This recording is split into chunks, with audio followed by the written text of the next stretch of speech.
नमस्कार। धर्म जीवन चैनल में फिर एक बार आपका स्वागत है। आज मैं अपने व्यक्तिगत विचार प्रकट कर रहा हूँ। धर्म जीवन चैनल एक जिम्मेदार चैनल है। परम पूज्य संत श्री आसाराम जी बापू को 14 जनवरी को न्याय किसी भी हालत में मिलना ही चाहिए। इसके पीछे कई सारे कारण हैं। एक तो आरोग्यम जोधपुर अस्पताल में मैं अपने व्यक्तिगत इलाज के लिए वहाँ पे भर्ती हुआ था, जांच के लिए गया था। उस समय मुझे और पेशेंट की तरह संत आसाराम जी बापू को करीब से देखने सुनने का अवसर मिला, क्योंकि मैं भी हॉस्पिटल में ही था। ये सत्य है कि आज भी उनके चेहरे की आभा, प्रकाश एक सूर्य की तरह दमक रहा है। आज भी साधकों के, लोगों के जीवन के जो अंधकार है उसे दूर करने का सामर्थ्य उनमें है। निसंदेह आज भी उनका ब्रह्म भाव, ब्रह्म तेज तीनों लोक को प्रकाशमान करने के लिए उसी तरह प्रफुल्लित है जैसे पहले हुआ करता था। आज भी उनकी वाणी में जो चर्चा होती है, स्टाफ, वहाँ के स्टाफ को भी तो एक ही बात होती है कि मानव जीवन अनमोल है, परमात्मा की तरफ लक्ष्य निर्धारित करिए, समय अच्छा बुरा आता जाता रहेगा। लेकिन दूसरी तरफ ये भी स्पष्ट है कि जो नश्वर शरीर है उस पे बीमारी का खूब असर है। जो मेडिकल रिपोर्ट में कहा जाता था कि शरीर में ब्लॉकेज हैं या और समस्या है, स्पष्ट है बीमारी का असर शरीर पे स्पष्ट दिखाई देता है। वो ठीक है कि संत शरीर से पार हैं, ये शरीर के से पार होकर लोगों को भी पार होने का ज्ञान देते हैं। लेकिन मुझे लगता है कि अगर संत आसाराम बापू का जो शरीर है, जिससे करोड़ों करोड़ों लोगों को सही दिशा प्राप्त हुई है, उनके लिए वह शरीर भी उतना ही मूल्यवान है जितना देश के लिए कोई हम कहें कि देश के लिए कोई उनका प्रधान सेवक जिम्मेदार मूल्यवान होता है, उतना ही उनके शिष्यों के लिए भी है। क्यों? क्योंकि वो संत आसाराम बापू किसी व्यक्तिगत एक मत, पंथ, संप्रदाय के नहीं हैं। मुझे लगता है वो पूरे विश्व की धरोहर है और उनके साथ में अन्याय होना समस्त विश्व के साथ में अन्याय है। आज मेरा सीधा प्रश्न संत समाज से भी है। ठीक है, कहते बहती गंगा में सब हाथ धो लेते हैं, लेकिन विपरीत दिशा में चलने का साहस, सामर्थ्य करना बहुत कठिन होता है। ठीक है कि संत का संकल्प रहा भारत विश्वगुरु बनेगा, संत का संकल्प रहा कि मातृ पितृ पूजन दिवस विश्वव्यापी होगा, संत का संकल्प रहा कि घर घर तुलसी पूजन होगा। वो सब हो रहा है। और आज कहते हैं संत का संकल्प ब्रह्म वाक्य होता है। उसे फलित होने में भले समय लगे, लेकिन फलित होता है। आज सनातनी सरकार को इतना अवसर मिला है, उसमें संत के संकल्प को भुलाया नहीं जा सकता। लेकिन एक मेरा सीधा प्रश्न संत समाज से भी है। जब संत हमारे शंकराचार्य जयेंद्र सरस्वती के खिलाफ इतना बड़ा षड्यंत्र हुआ कि दीपावली की रात उन्हें उठाकर जेल में डाला गया और इस तरह केस बनाने का प्रयास हुआ कि उन्हें मृत्यु दंड दिया जा सके, ऐसी बातें आती थी उस समय भी सबसे पहले अगर कोई खड़ा था, उस समय एक बात ध्यान रखिएगा, सबसे पहले कोई खड़ा था तो परम पूज्य संत आसाराम जी बापू थे, जो जंतर मंतर पे उन्होंने ओमकार की गंजना करी और पूरे दृढ़ता से तब तक समर्थन में अड़े रहे जब तक शंकराचार्य निर्दोष रिहा नहीं हो गए। बाद में पता चला कि पूरा केस एक राजनीतिक पार्टी द्वारा मनगढ़ंत था। लेकिन मैं फिर वही प्रश्न कर रहा हूं, बाद में पता चला, अगर न पता चला होता तो मतलब सनातन के शंकराचार्य को भी पकड़ के जेल में दीपावली वाले दिन भी डाला जा सकता है, लेकिन दूसरे धर्म मजहब के जिन पे आरोप भी लग जाए तो वहां भी राज्य सत्ता और जो भी देसी विदेशी संस्थाएं हैं वो मिलकर के रास्ता बना देती हैं। क्यों? क्योंकि हम सनातनी हर जीव में, चाहे चींटी हो चाहे कीड़ा मकोड़ा, सब में एक उस परम सत्ता परमेश्वर का अंश मान करके हम किसी का बुरा नहीं चाहते हैं। इसलिए हमें कह सकते हैं कि हमारे सहनशीलता का एक खूब परीक्षा लिया जाता है। मतलब अगर एक विशेष संप्रदाय के लोग रोड पे निकल के मार काट आग लगाना फूकना शुरू कर देते हैं, रेलवे जाम कर देते हैं, रेलवे बंद कर देंगे, तो सरकार सुनती है। लेकिन एक आज लगभग 90 साल उम्र होने जा रही है जिस संत का, उसके इलाज के लिए भी अनुमति देने के लिए इतना अगर टाल मटोल होता है तो यह अन्याय ही नहीं है, मुझे लगता है न्याय व्यवस्था पे कलंक है। और राज्य सत्ता पे भी, उस राज्य सत्ता पे भी कलंक है जो मौन होकर के शायद निजी स्वार्थ के लिए, और स्वार्थ कैसा स्वार्थ, कौन सी ऐसी पार्टी या लोग नहीं है जो परम पूज्य संत श्री आसाराम जी बापू के श्री चरणों में अपना मस्तक नहीं टेकते थे। वीडियो उपलब्ध, साक्ष्य उपलब्ध हैं। मैं साक्ष्य के कारण किसी का नाम नहीं लेने जा रहा हूं, लेकिन मैंने विभिन्न राजनीतिक पार्टी के बड़े बड़े शीर्ष लोगों को भी नतमस्तक होकर के उनकी आज्ञा मानते। और आज्ञा क्या होती थी? समाज कल्याण का काम करें, पीपल वृक्ष लगाएं, धर्म की हानि न हो, ऐसे कार्य करें। अब मैं दूसरा फिर प्रश्न आता हूं मैं संत समाज पे। जब कठिन समय था, तब जब खूब खुलेआम धर्मांतरण चलता था, एक धर्मांतरण समर्थित सरकार थी, उस समय ऐसे कठिन समय में भी परम पूज्य संत श्री आसाराम जी बापू थे, जो शबरी मेला में लाखों लोग जो धर्मांतरित हुए थे, उन्हें घर वापसी का काम परम पूज्य संत आसाराम बापू ने कराया। उसके बाद भी अनेक धार्मिक संगठन के मुखिया, मैं फिर नाम नहीं लेने जा रहा हूं, नहीं, मैं एक एक आदमी का नाम और डेट के साथ में प्रत्यक्ष प्रमाण भी दे सकता हूं, लेकिन हां, मैं एक जिम्मेदार चैनल के तौर पे मैं बात बड़ी शालीनता से जिम्मेदारी से रख रहा हूं। उसमें बड़े बड़े राजनीतिक संगठन के साथ मिलकर भी आज जो वैलेंटाइन डे के खिलाफ में होता था, पहले तोड़-फोड़, दंगा फसाद, बहुत सारी बातें मीडिया जगत में नकारात्मक दुष्प्रचार होता था सनातन के खिलाफ, उसको एक सही दिशा दिया संत आसाराम बापू ने। अब मैं संत समाज से पूछता हूं कि जब कुप्रचार की, धर्मांतरण की आदि खुलेआम चल रही थी, कौन था जो भजन करो भोजन पाओ दक्षिणा घर ले जाओ योजना के द्वारा गरीब इलाकों में उनको अन्न धन दे करके धर्मांतरण होने से रोकता था? कौन था जो लोगों को घर बना करके दे करके उनको रहने का आवास की व्यवस्था देता था? कोई सरकारी सहयोग नहीं था। कौन था जिसने साल साल भर कि ज्यादा समय के लिए राशन कार्ड बना के दिया था कि उनको उचित आहार राशन मिल सके? कौन था नशा मुक्ति जो आंदोलन एक चला करके जो लोगों को नशे के द्वारा, प्रलोभन के द्वारा किसी तरह से धर्मांतरण का कार्य किया, कौन था उसके खिलाफ खड़ा हुआ? युवा पीढ़ी का मार्गदर्शन करने के लिए एक जो शंखनाद परम पूज्य संत आसाराम बापू ने शुरू किया कि अगर वृक्ष बचपन से टेढ़ा अगर हो जाए बड़ा, तो उसको जिंदगी में सीधा नहीं किया जा सकता। उसको सीधा करने के लिए उसे बचपन से ही सहारा दे करके सीधा करना पड़ेगा, ताकि बड़ा होकर के वह एक सीधा वृक्ष बन सके। इसलिए बाल संस्कार केंद्र द्वारा लाखों बच्चों का, जो बच्चे बहक सकते थे, भटक सकते थे, उनको वैलेंटाइन डे के द्वारा, अश्लील सदग्रंथ के द्वारा, अश्लील ग्रंथ, सदग्रंथ क्यों कहूं, अपशब्द होगा, अश्लील साहित्य के द्वारा, अश्लील साहित्य, अश्लील संदेश के द्वारा जहां युवा पीढ़ी के मूल को विकारों में धकेलने का प्रयास हो रहा था, वहां पे परम पूज्य संत आसाराम जी बापू ने संयम की शिक्षा, युवा धन की शिक्षा देकर के भारत की नींव मजबूत करी।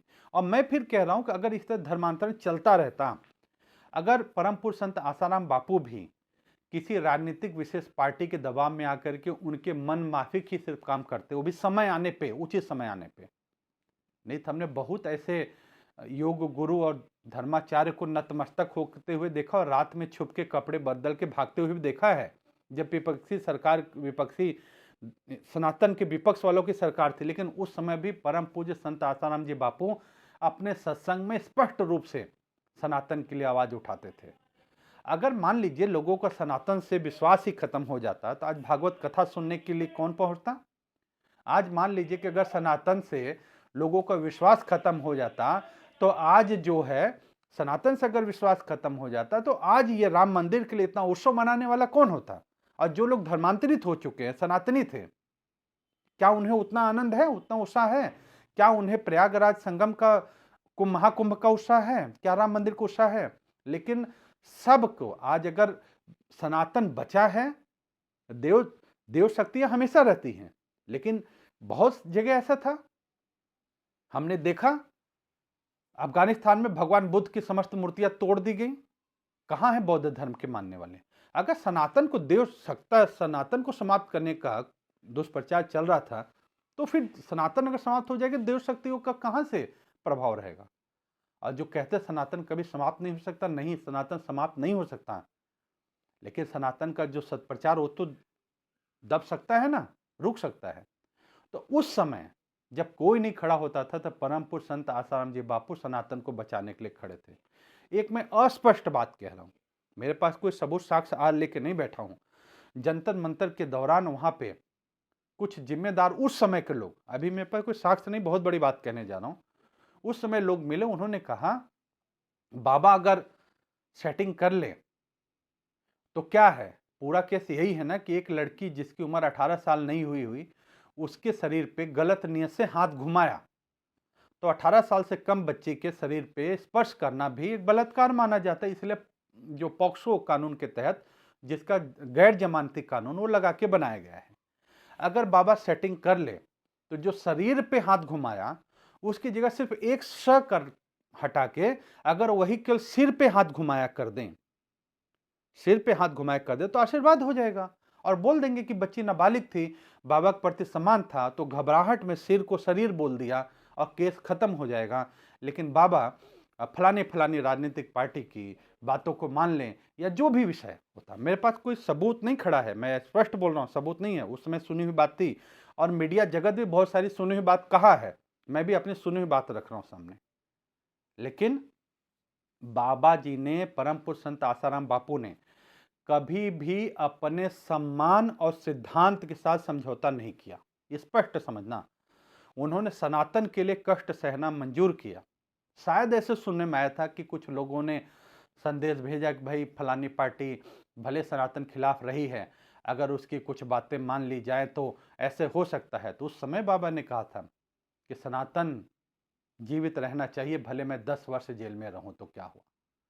सनातन के लिए जो सब कुछ निछावर करके बैठे हैं, उस सनातन के लिए जो सनातन का चोला ओढ़ के, गेरुआ पहन के आज घूम रहे हैं, उनके मुख में संत के लिए आवाज क्यों नहीं उठ रही है? जबकि आज FIR ऑनलाइन उपलब्ध है, सब जानते कुछ बलात्कार नहीं हुआ था। केवल एक पूरे FIR में अगर आप देखें, सुब्रमण्यम स्वामी साहब ने भी बोला और वकीलों ने भी बोला कि पहला ऐसा झूठा केस है। FIR में स्पष्ट लिखा है, न जोर न जबरदस्ती, चोट खरोच कुछ नहीं, सिर्फ यही है पूरा कि सुब्रमण्यम स्वामी जी की बात कर रहा हूं कि एक ऐसी लड़की नाबालिग, वो कहती कि मेरे शरीर पे हाथ घुमाया गलत नियत से, बस। और पॉक्सो में है, पॉक्सो में तो यहां तक कानून के जानकार कहते हैं कि अगर कोई एक नाबालिग बच्ची जा रही सामने से, एक अधेड़ बुजुर्ग के लिए कह दे कि मुझे गलत इशारे कर रहा था, तो उसमें कानून है कि पहले उस बुजुर्ग को पकड़ के जेल में बंद किया जाएगा और उससे कहा जाएगा तुम साबित करो कि तुमने ऐसा इशारा नहीं किया। बहुत सारे ऐसे उपाय है। बहुत लोग बोले कि अरे बाबा को क्या कमी है, क्यों नहीं समझौता कर लेता। लेकिन मुझे ऐसा लगता है, जो मैंने जानकारी मिली, कोई साक्ष्य नहीं लेके बैठा हूं कि कल में से साक्ष्य मांगा जाए, और मुझे लगता है कि परम पूज्य संत आसाराम जी बापू ने एक बार बहुत पहले अगर उनके विचार सुने तो उन्होंने कहा था उस समय कि 60 करोड़ से ज्यादा मुझे खर्च कर दिए गए मुझे अंदर जेल में रखने के लिए। किसने किया भाई? ऐसे जो थे जिनका धर्मांतरण का धंधा परम पूज्य संत आसाराम बापू की वजह से रुक रहा था, जिनका पाश्चात्य कल्चर, वेस्टर्न कल्चर, पाश्चात्य संस्कृति जबरदस्ती लोगों के मन मस्तिष्क में डाल करके लोगों को जो हमारे सनातन संस्कृति वैदिक ज्ञान से दूर करने का था, वो सब उनका षड्यंत्र धरा का धरा रह गया। इसके लिए सब सनातन के पीछे पड़े, संत आसाराम बापू के पीछे पड़े। लेकिन बहुत ये दुखद बात है। अगर 14 जनवरी को संत आसाराम जी बापू को न्याय नहीं मिलता है, तो ये अगर नहीं मिलता है तो शायद मुझे लगता है कि कानून के लिए और राज्य सरकार और देश की सरकार के लिए भी स्थिति नाजुक हो सकती है। मैं फिर कह रहा हूं कि मैं जिम्मेदार चैनल होने के नाते कुछ भी उत्तेजना फैलाने का काम नहीं कर रहा हूं। जो उनके भक्तों की मैंने पीड़ा देखी है, उनके आंखों में आंसू देखे हैं, उसको मुझे लगता है कि अगर वो सैलाब बन गया इकट्ठा होके, तो मुझे लगता है कि राज्य सत्ता को वो संभालना कठिन होगा। इसलिए मेरा स्पष्ट निवेदन है, संत समाज से भी निवेदन है कि जो भी जहां भी जिसके संपर्क में है, 14 जनवरी को संत आसाराम बापू को जोधपुर वाले केस में, जो हाई कोर्ट में 10 तारीख से 11, 12, 13, 14 टाला गया, 14 के बाद टाला न जाए और किसी हालत में उन्हें उपचार के लिए, पूर्ण उपचार के लिए, जब तक वो पूर्ण रूप में स्वस्थ नहीं हो रहे हैं, समय आयु तो ईश्वर के हाथ में है, लेकिन ये क्या मतलब हुआ? स्पष्ट है, मैंने प्रत्यक्ष देखा है कि उनका शरीर इतने साल के, ये 14 साल के ये सीमा के अंदर जितने भी कोरोना, फिर एलोपैथ दवा का असर, ऐसे बीमारी है, और इसका बिल्कुल शरीर पर असर हुआ। हाँ, उनके आत्मबल में कोई कमी नहीं, वही है कि ललाट पे सूर्य के भाल सा प्रकाश है, कि नेत्रों में वो आभा है कि आप दृष्टि टिका नहीं सकते, वो सब ठीक है। लेकिन उनके भक्तों को वो गुरु, वो सानिध्य और ये पूरे विश्व को अभी आवश्यकता है संत आसाराम बापू की। अब मुझे लगता है कि ऐसे अमूल्य धरोहर के लिए पूरे भारत को, केवल संत समाज को नहीं, मैं कहता हूं जो चाहे संत समाज के नहीं, लेकिन ये क्यों नहीं मानेंगे सब कि आज करीब 90 वर्ष की उम्र, इतनी बीमारी, और खाली उनको इलाज करने के लिए भी अनुमति न दिया जाए? कौन हिंदुस्तान में ऐसा होगा कि जो इसके समर्थन में आवाज नहीं उठाएगा? और स्पष्ट आवाज उठाना चाहिए सभी को। और इस वीडियो को जहां तक हो आगे आप बिल्कुल शेयर करिए और लगातार शेयर करिए। और 14 तारीख को सबका शुभ संकल्प अवश्य रहे कि परम पुरुष संत आसाराम बापू को उनके उपचार के लिए वो न्याय से भाग नहीं रहे, अवश्य उनको अवसर मिलेगा। और तब तक सबका शुभ संकल्प भी रहे और आवाज भी बुलंद होना चाहिए। ये सबके साथ में ये सनातन के लिए संत ने एक सारी आंधी अपने ऊपर रोक लिया उन्होंने, कि पीछे जो भी लोग हैं वो सनातन का झंडा बुलंद किए रहे। तो ये थोड़ी कि पीछे वाला साथ छोड़ के भाग जाए, ये उचित नहीं है। मैं धर्म सत्ता के लोग को, संत समाज को बोलता हूं, ये उचित नहीं है। आज संत आसाराम जी बापू के योगदान को भुला देना, जिस परम सत्ता को आप मानते हैं उसमें अंतर्मन हो के देखिए, आपको आवाज उठानी चाहिए और सभी को उठानी चाहिए, ऐसा मेरा अनुरोध भी है। और धर्म जीवन चैनल स्पष्ट रूप से भारत की न्याय सत्ता, राज्य सत्ता और धर्म सत्ता और चौथा स्तंभ मीडिया से भी कहता है कि छोटी छोटी चीज की आवाज उठाने वाले आज मौन क्यों हो गए। और दुर्भाग्य होगा उनका जो नकारात्मक खबर ऐसी हालात में भी दिखाते हैं और संत के लिए आवाज नहीं उठाते हैं। लोकतंत्र का चौथा स्तंभ मीडिया जगत अगर पंगु हो गया है तो उसे भी डूब मरना चाहिए कि निष्पक्ष खबर हर कीमत पे कहने वाला इस खबर पे क्यों चुप है? कहां गए सब आवाज उठाने वाले मानवाधिकार की? मानवाधिकार वाले क्यों चुप है? क्या ये अधिकार नहीं है? अरे हम कह रहे सनातन के प्रति नहीं, तो एक 90 वर्षीय एक ऐसे बुजुर्ग संत की कि जिसका पूरा जीवन, और फिर इतने साल से औषधि के लिए उपचार देने में बिल्कुल बहुत ही अन्याय है। किसी हालत में 14 तारीख को संत को न्याय मिलना ही चाहिए। सबका शुभ संकल्प हो। और मैं उनके सभी भक्तों को यह भी ईश्वर से प्रार्थना करता हूं कि 14 तारीख को संत आसाराम बापू को, और सबके साथ मेरा भी शुभ संकल्प है और मेरी भी धर्म जीवन चैनल की व्यक्तिगत रूप में यह मांग है कि किसी भी हालत में बिना रोक टोक के, बिना देर किए 14 तारीख को संत आसाराम बापू को तुरंत इलाज के लिए बिना देर किए हुए अनुमति मिलनी ही चाहिए। यह शुभ संकल्प जरूर फलित होगा ही, ऐसा हम सभी का संकल्प। सभी को हरिओम हरिओम हरिओम।